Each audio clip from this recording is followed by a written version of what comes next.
এই বুড়ি খাবার ধর, আমার অন্য কাম আছে। কি হইলো, ঘুমাই রেছস? এই বুড়ি খাবার নিয়ে এসছি, ধর। কি হয়েছে রে? এই বুড়ি, এই এগুলো ওই যে আমার দেখানোর লাগে নাটক করতেছো না? নাটক গন্ধ। দেখ ধরে খাবার নিয়ে আসছি, তোর নাটক বন্ধ কর রে।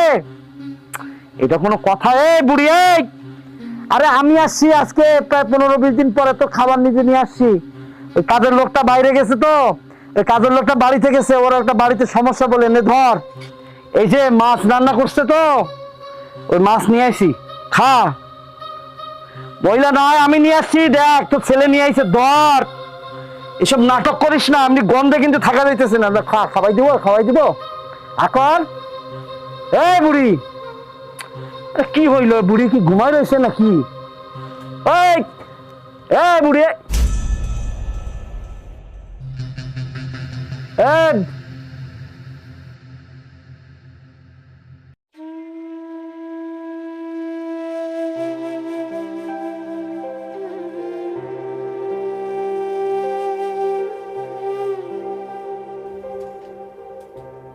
শুনতেছিস?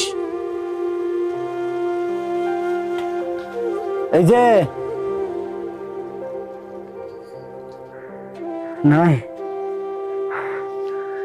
এই টানা, টানা, এই টানা, আরে এদিকে আসো, আসো।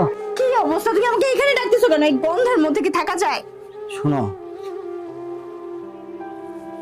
ডাকতেছি তো, বাইরে থেকে ডাকলাম। আমি মনে করলাম উনি আমার সাথে নাটক করতেছে। হ্যাঁ দেখি, মানে দেখো, দাও, মরে গেছে গা। মরে গিয়ে থাকলে না বাচ্চা চাই, শান্তি পাই। যদি মরে গিয়ে থাকে তাহলে যাও, কবর টবর দিয়ে এসে আমারে মুক্তি দাও। দাঁড়াও,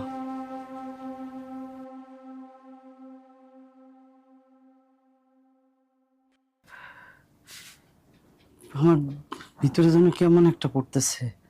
হাজারো মা তো, হ্যাঁ কি হবে এখন, কি করব?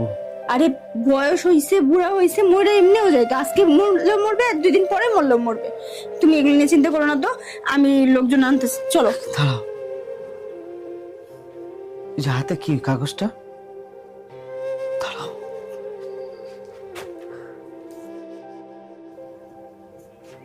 এটা কি? দেখো আবার কি লেখা টেখা দিয়ে গেছে, আমাদের উপর আবার মানে দোষ চাপাই দিয়ে গেছে কিনা।